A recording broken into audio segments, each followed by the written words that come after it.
hata wasanii wa Kenya wanafaa kujua ya kwamba you cannot go in Tanzania, attack an artist in Tanzania and get support from Tanzanians. They will fight you. Wenu ni wenu, hata kama amekosea mnamkalisha chini, mnamdefend nje, mnakaa naye chini, mnamwambia hapo ulikosea. Mkwana amenitumia message kwa simu akipewa threat na tasnia, one of the parastatal liko sijui inaitwa Warfare, nini ya kuambia tumekupea 7 days. Nimepata threats kubwa sana. Nimepata attempts kama mara 2 kuwekewa sumu. Ndio mnafanya mzidi kufanya na mtazidi kufanya mara mingi sana. Mmeniona Christina Shusho ni mama yetu wa kiroho, tunamheshimu, namjua, ni rafiki yangu. Tumekuwa moja kwa moja tukifanya naye kazi kwa Sadat Muhindi ambao ni CEO wa Maliza Umaskini. Ni mama wetu wa kiroho, tunamheshimu, tunampenda. Lakini ni very shameful if wenye kazi yao ni kukaa pale Radisson Blue wakiitana mkutano, wakikunywa chai, wakioneshana pornographic, na people who I had assumed would assist me shunned me instead and started fighting me left, right and center. To find my place and contribute positively, I turned. Ilinuma sana. Inakere na uma. Unapata hiyo pointi? Kwa sababu gani wanajituma kwa mama wazee? Kwa sababu gani wanaenda kulala na wanawake wapewe pesa? Wanakuja wanatibiwa, wanadungwa sindani kubwa kama ng'ombe, wanalia pale ndani. Mpaka daktari akaniuliza, kumbe nyinyi wasanii mko na shida? Mimi nikamwambia haya, sasa kama una watch hii and so umesubscribe to the YouTube channel and so you subscribe. Dear Kenyans, today I would like to share something deeply personal, something I rarely talk about. Let me therefore have a few minutes of your time to have you travel with me in time as we jump into the future. Many have asked about my background, many have been interested in my story, many have asked me about what else to creative industry in Kenya. Many have sought to know my proposal for improving the creative economy in Kenya. And that is what I'm here today. I'm here to set the record straight. I'm here to share my story. I'm here to advise. I'm here to inspire. In sharing, it is my hope that I will inspire and educate. More importantly, I hope that all the listeners will be entertained. Dear friends, a decade ago, I arrived in Nairobi, and like many who find themselves in this beautiful city of Nairobi, with not easy to master roads, I was hosted by relatives. At this point, your guess is as good as mine. I faced baptism by fire, and I kept relying on manual work for survival. Things got worse to the extent that at one point I had to stay in a semi-permanent room in Udhiru next to a cow pen. The conditions were harsh. The stretch of the cow shed became a constant in my makeshift house, and I had to endure the flow of a cow urine into my living space. However, I believe that this challenging period laid the foundation for my resilience and determination. It was through this struggle that I discovered my passion for comedy and the performing arts. Little did I know that this hardship would be the crucible for my transformation into recognized figure within Kenya's cultural landscape. Many of you know that in 2022, I ventured into the political arena, expressing my interest in the presidency, but recognizing the slim chances of victory, I withdrew my candidacy to support His Excellency William Samoei Arap Ruto. I must say that I anticipated opportunities within the government, given my support to President William Samoei Ruto. Yet my appeals for a role were met with disappointment. The few times I tried to lobby for a position in the government to represent the aspiration of youth was met with harsh criticism from senior government officials, noting that I ranked extremely low in the hierarchy of potential placements. People who I had assumed would assist me shunned me instead and started fighting me left, right, and center. To find my place and contribute positively, I turned to social media. Utilizing satire and comedy, I engaged with the audience, particularly by using humor in critiques of the opposition leaders. However, guided by well-meaning advice from friends and strangers alike, I shifted my focus exclusively to comedy, ultimately cultivating a significant and supportive following. Today, along luminaries such as His Excellency President William Samoei Ruto, the Prime Minister Baba wa Taifa Raila Amolo Odinga, Faith Kipyegon, Eliud Kipchoge, I proudly stand as one of Kenya's most recognized figure in Kenya and East Central Africa. My success serves as a testament to the incredible impact of nurturing and promoting artistic talent. I must admit that online media played an instrumental role in shaping my trajectory. In this experience fuels my unwavering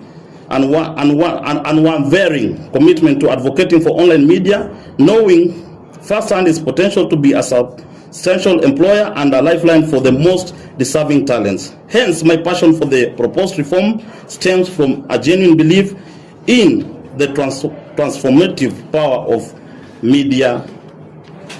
online media.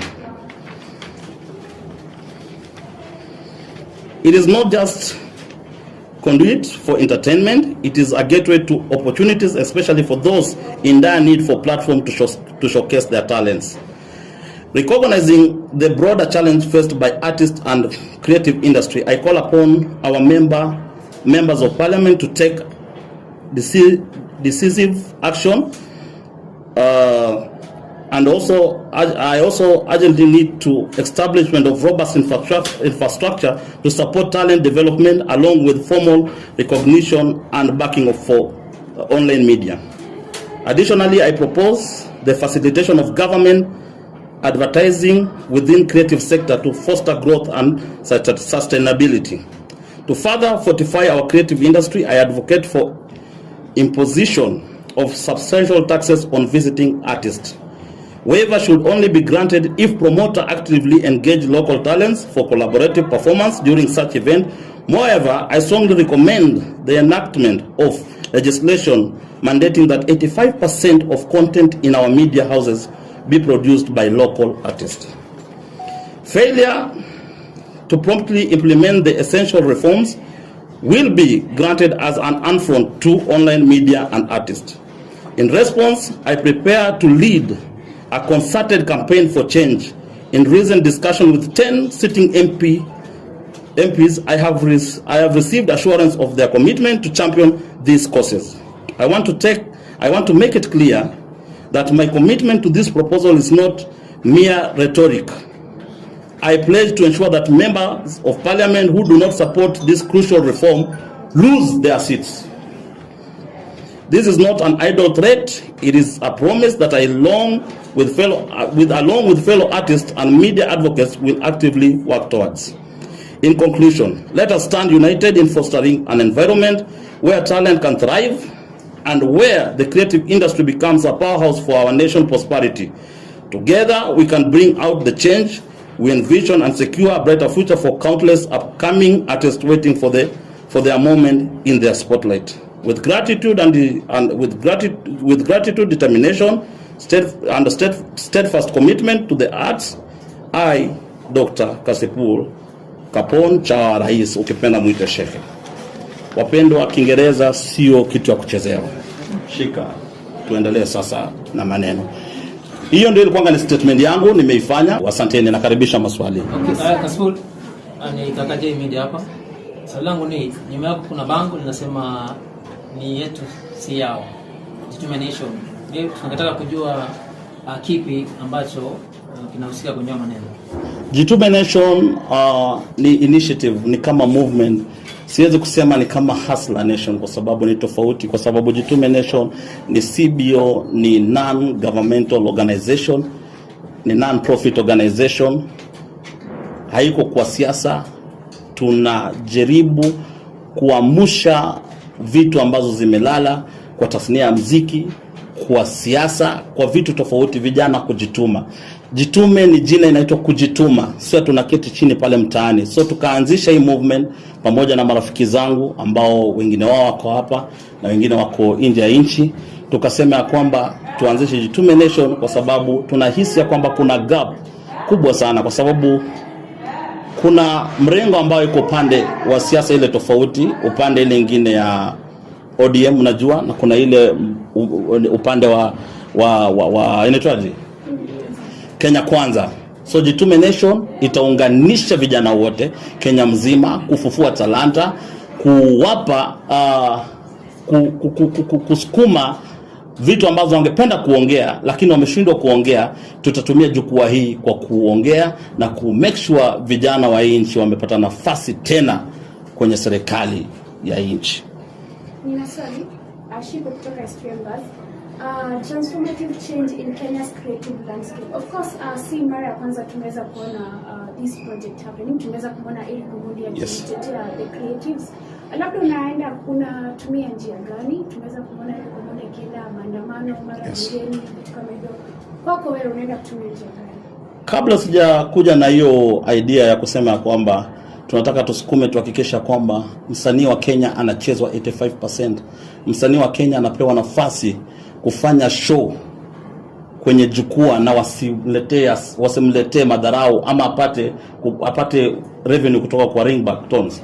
Ni kwamba niliona ile Kombondi akifanya na mimi na support sana, niliona vile anafanya, lakini tukakaa chini tukaangalia hii njia anajaribu kufanya, wale wabunge wasikii. Uenda pale ujifunge kwa geti ya bunge na nyororo, wanacheka tu akikunywa chai. Ufanye nini wanacheka. Sasa sisi tumekuja na mimi nimekuja na naambia wabunge, especially young parliamentarians, wenye kazi yao ni kukaa pale Radisson Blue wakiitana mkutano, wakikunywa chai, wakioneshana mapornographic na waongei kuhusu issues ambazo zina affect vijana. Mimi Cassypul nimewapea muda ya kwamba next year wapitishe mswada ya kusema msanii wa Kenya ama tasnia ya sanaa ya Kenya icheze 85% kwa mainstream na huku chini. Wapitishe mswada ya kusema kwamba kama msanii anakuja kutoka ng'ambo, anakuja kuperform Kenya, serikali waweke tax. Hatuwezi kuwa tunachukua wasanii wanakuja wanatoka na 10 million, wanaingia private jet, wako na makofia kubwa na midomo kubwa, wanaenda kucelebrate pesa za Wakenya ambao Wakenya wamechangisha, not only in Kenya, paka huko ng'ambo wao wanasapotiwa. Wanaweka dharau, hawatoki kwa gari kusalimia wasanii wa Kenya, wanaweka dharau waongee na media, wanaweka dharau hawafurahishi watumbuizaji wetu wanaenda kuwapokea, wanawafanyia madharau. Hii ni mbaya. Tunasema ya kwamba kupitia njia na kupitia bunge hatutasukuma, tunasema serikali, kwa vile bills zote zinatengenezwa kwa bunge. Kama wale wabunge watapitisha mswada, kwa vile wengi wao wenye kwa bunge ni wasanii, wengi ni wasanii, walikuwa wasanii. So kama watapitisha, nimwambie mimi Cassypul, nataka muweke kamera na mmulike vizuri. 2027 nina lead movement ya kuwatoa wote watalozi seats zao. Kuna swali lingine? Cassypul daktari, nikakajei hapa kutoka Kakajei TV. Swali langu linakuwa na moja kwa moja, wewe ni kati ya watu ambao wana ujasiri mkubwa kuwachambua wasanii, kuwachambua wanasiasa. Je, labda niulize, nani anakuchunga, nani anakulinda kutokana na hili? Yote 5-9 naweza kusema kwamba nimepata threats kubwa sana. Nimepata attempts kama mara 2 kuwekewa sumu. Ndio, mnafanya mzidi kufanya na mtazidi kufanya mara mingi sana. Mmeniona kuna attempt, hata kuna watu walitumwa kunimaliza. Lakini nataka kuwaambia hivi, ninashukuru serikali kwa kunipa protection, serikali ya William Samoei Ruto, na tunawajua, tunawasamea kwa sababu tunajua ni vijana wadogo, wivu ndio inawasumbua, lakini tunakaa tukijua, tukawaambia kwamba wakirudia na wafanye kurudia, sisi ndio niko na protection kubwa, kwanza kutoka kwa Mwenyezi Mungu na ya pili kutoka kwa serikali ya William Samoei Ruto. Kuna swali lingine? Cassypul, na pale institution, yes, pale mtandao, yes, ana trend sana na mapokezi yake yanakuwa ya kufana. So inamaanisha muziki wa Kenya uko chini ama wana chini ama kuzungumzia sana na Christina Shusho ni mama yetu wa kiroho, tunamheshimu, namjua, ni rafiki yangu. Tumekuwa moja kwa moja tukifanya naye kazi kwa Sadat Muhindi ambao ni CEO wa Maliza Umaskini. Ni mama wetu wa kiroho, tunamheshimu, tunampenda. Lakini ni very shameful if wasanii wenye wanatoka nje wana trend wanakuja kufanya show hapa Kenya, na tuko na mama zetu wa kiroho ambao wanaweza imba. Tuko na mama yetu anaitwa Florence Andei, amefanya muziki juzi, hamjai support. Tuko na Jemima Dhiongo, mama ambaye alivuka paka boda. Tuko na Esther Waome. Tuko na Gloria Mliro. Tuko na Evelyn Wanjiru. Tuko na Eunice Njeri. Tuko na mama yetu anaitwa Sarakei.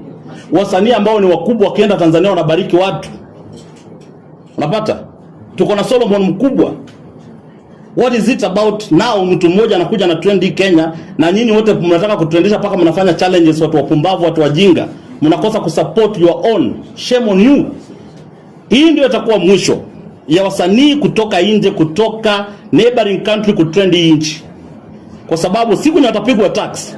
Wakikuja hapa wanapigwa tax. Do you know kuna wasanii kutoka hapa nje, hapa neighboring country wamecollect more than 200 million kwa ringback? Do you know? Mna habari? Hii mnacheka tu, kazi ni kutrendisha. Hana trendi. Mkubwa. Tuache upumbavu. Tuko na wasanii tu wa support. Hii ndio mwisho wa wasanii kutoka nje. Hii ndio mwisho wa wasanii kutoka neighboring country kutrend. Ati wanakuja hapa wakisema na trend. Sina shtuki na msanii yoyote, lakini tunasema kwamba scratch our back, we scratch your back.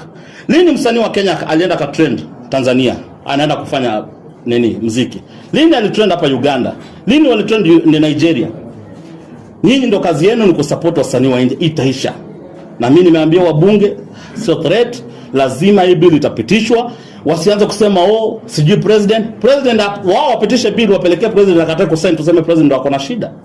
But young parliamentarians wenye wanavanga suti na bota wakikaa Radisson Blue, tunawajua tabia yenye wanafanyanga. Wakienda kwa hizo vikao zao, kitu yenye wanafanyanga wa concentrate kwa kufanya juu na chini kuhakikisha bill imepitishwa ya kwamba wasanii wa nje walipe tax.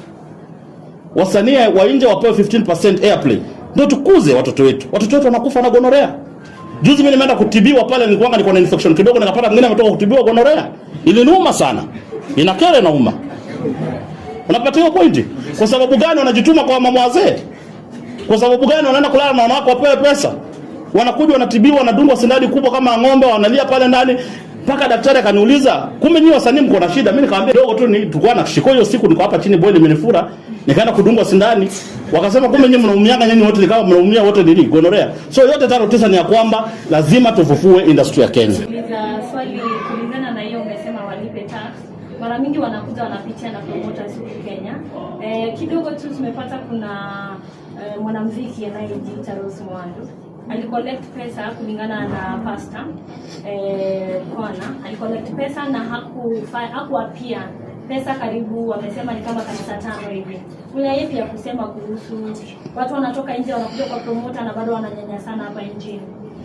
Mimi kwanza siongeangi wa mama vibaya. Na mheshimu Rose Muhando, na mheshimu ni mama wetu wa kiroho. Yale ambayo yaliongelewa na Ale Muhwana, yeye pia tusimjudge. Labda kuna vile ilifanyika vile ilifanyika. Ni very painful kwa sababu nimesikia kuna wasanii wa Kenya wenye hata wengine wao walienda mbele kunipigia simu nitandika Ale Muhwana. Wengi walinipigia. Kama 10. Na wakiongea nitawataja. Taja mmoja. Siwataji kwa sababu wanapenda fitina. Walinipigia wakasema huyu mpige vita. Ali Muhwana nilimpigia simu nikamuuliza, "Je, unajua yule ni mama yetu wa kiroho?" Akaniambia najua. Akaniambia naheshimu sana watumishi wa Mungu kwa vile mimi ni mtumishi wa Mungu. Maji linizidi koo ndio ikabidi niongee kwa pulpit. Nijisafishe jina kwa sababu mimi ndio niliunganisha mama wetu pamoja na ule mchungaji. Sisi hatujui ukweli. Wao wanajua ukweli. Muhwana anajua ukweli, Rose Muhando anajua ukweli. Lakini yote 5-9 ikifika mguu 12, hata wasanii wa Kenya wanafaa kujua ya kwamba you cannot go in Tanzania, attack an artist in Tanzania and get support from Tanzanians. They will fight you. Wenu ni wenu, hata kama amekosea mnamkalisha chini, mnamdefend nje, mnakaa naye chini mnamwambia hapo ulikosea. Muhwana amenitumia message kwa simu akipewa threat na tasnia, one of the parastatal liko sijui inaitwa Warfare nini, ya kuambia tumekupea 7 days ku apologize kwa mama, la sivyo tutakuchukulia hatua. Wao nani? Who are they? Na wao ni nani? Wao ni nani? Tunauliza wao nani wanapea wanatutisha? Wao nani? Watu wenye wajua kuandika Kiingereza wanatisha nani? Wao nani? Inauma na nyinyi ndio mnakaa chini amsikii uchungu. Inatisha kama one of the parastatal in Tanzania are threatening Ali Mukhwana through message. Labda shirika msaidia vipi Ali? Hatuna vile tutasema tunamsaidia Ali. Amesema vile amesema, ni wakati wetu sisi kusimama na wasanii wetu. Ndugu yako kama amekosea pali, usiende kumwadhibu mbele ya watu, muite kakosea nini. Ali kasema tu vizuri ya kwamba hii ndio maoni yangu na najisafisha. So sisi tunaambia wale wasanii wa Kenya wale wenye muungano wanataka kupigana na Ali Mukhwana ule, tumeketi pale tunawangojea. Tumeketi pale tunawangojea. Ali cannot receive threats from sijui who anamtumia message, inauma na kera. Mimi sikutaka kuongelea maneno ya Ali Mukhwana kabisa pamoja na Rose Muhando, kwa sababu wote na waheshimu, wote ni watumishi wa Mungu. Mimi sijafundishwa kuongea vibaya kuhusu watumishi wa Mungu, na mimi sina shida na hao wawili, kwa sababu Rose ni mama wetu wa kiroho, amekuwa akitubariki. Lakini ile SMS ni wametumia Ali Mukhwana ndio nina shida nayo. Wao nani wana threaten nao nani? Kabla hawaja threaten Mukhwana waandikishe Kiingereza. Kiingereza na kutoa jasho hapo, usimuone mtoa jasho mwanangu. Wewe ache yako. Ujumbe? Wako kwao. Ni ya kwamba tuheshimiane, mkituma SMS ya pili tutaanza vita tena. Tuheshimiane. Heshimu wasanii wa Kenya. Wasanii wa Kenya wako pia na tarakimu zao na wako na talanta zao. Msihisi ya kwamba mmetukalia. Respect wasanii wa Kenya. Heshimuni wasanii wa Kenya. Ali Mukhwana ni msanii wa Kenya, tutasimama na yeye, atazidi kufanya crusade zake, na tunaambia wale mapasta na mabishop wenye wanatafuta wasanii kutoka nje, tunawaomba nyinyi mababa zetu za kiroho, jengeni Guardian Angel, jengeni Sarakei, jengeni Ali Mukhwana, jengeni wasanii ambao wanaweza kujengeka. Florence Andei, jengeni wasanii wa Kenya. Jengeni wasanii wa Kenya. Wacha wafanye crusade. Tunawapenda. Ringtone ako pale kwa nyumba stress na muua. Muiteni afanye show. Mbona mnafanya wasanii wa Kenya wanaumia? And we also telling the promoters, jengeni wasanii wa Kenya. Tuko na talent, lakini nyinyi ndio mnaua wasanii wa Kenya. Iwaje watu watano wanatuma 200,000. Sisemi ni ukweli. Sisemi ni ukweli. Lakini kama sio ukweli, kama hata kama ni allegation, why is it that nini so special about them? Sarakei anaimba kila siku hapa anatubariki roho. Upendo wa Mungu, tunalala chini hata kama ni kwa baba tunalia. Halafu wewe unaenda kusupport msanii wa nje, itakoma. Swali lingine. Cassypul, unapata kuwa umesema tusupport wasanii wa Kenya. Na inasemekana kuwa wasanii wa Kenya inasemekana wamejawa na kiburi. Ukipata wasanii wa gospel, kuna wale wa gospel wamejawa na kiburi. Ukienda kuambia niko na 50k kuja uperform, anasema mimi nataka milioni 10. Utatoa wapi milioni 10 Cassypul? Hizo ni uongo ambazo wewe Martin umepewa huko nje. Ukuje wewe hujai kuwa promoter au hujai kuwa mtu mwingine, kitu unajua ni kuvaa long ya white na kofia ya white. I will tell you for free, na nitakurudia, nitakwambia hizo porojo na uongo haziko. Mimi nimewahi kuwa na msanii wa Kenya ambaye analia apewa hata 10,000 aenda perform, na bado kuna mtu anatoka hapa anaenda kuchukua ndege achukue msanii kutoka nje. Lazima tukue na tarakimu. Hakuna msanii ambaye amekataa kwenda kuperform ati 50,000 amekataa. Na they are worth kuperform hata kulipo 100,000, kwa sababu akiperform na 100,000 pesa zinabaki hapa, zinatumika hapa, ataenda kufanya. Iwaje nyinyi mchukue pesa mingi muone mlipe msanii wa nje atoke nje? Mpeni wasanii wa Kenya tu. Lini corporate, tuulize corporate lini walilipa msanii wa Kenya 10 million? Waulize. Lakini ule mdomo Kongo kutoka Kongo anapigwa 10 million na private jet. Yeye anakuja tu kazi yake kuja hapa kukaa kwa gari, anakaa ndani ya gari ya condition inampiga kitoko, hataki hata kusalimia wasanii wa Kenya. Juzi mmeona madharau yamefanyika airport. Wasanii wetu wanadhalalishwa and yet we are international. Hatukubali hiyo. Shiko sikubali. Martin Valong ya white, ulize swali lingine. Ni mtu mwingine aulize. Kuna watu pia hawajauliza. Ina swali Doris kutoka shule za 254. Tuliona kwamba Rivani alisema kwamba wewe ni rafiki yake na tunaonanga ukiwapiga sana wasanii wa Wasafi. Je, wanakulipa ama vipi? Naweza kusema kitu moja na nitarudia, ni ya kwamba Vanny Boy ni mtu mimi namjua. Na ana asili ya Kikenya. Anatoka hapo Bondo. So yule msimpige vita, yule ni Mkenya wetu. Ule sio ana asili ya Kikongolese kama yule Domo Kongo. Vanny Boy ana asili ya Kikenya, lakini the fact that tuko kwenye revolution, panga ikikata na kata upande wote, sheria ni sheria. Nataka watu wajitokeze wa support show yake ya Mombasa, wajaze, kwa sababu hii ndio mwokoto wao ya mwisho Disemba. Ni mwokoto ya mwisho. Coming January ni unataka kusukuma ma MP wa make sure ile yenye wanapata mingi 50% inabaki Kenya.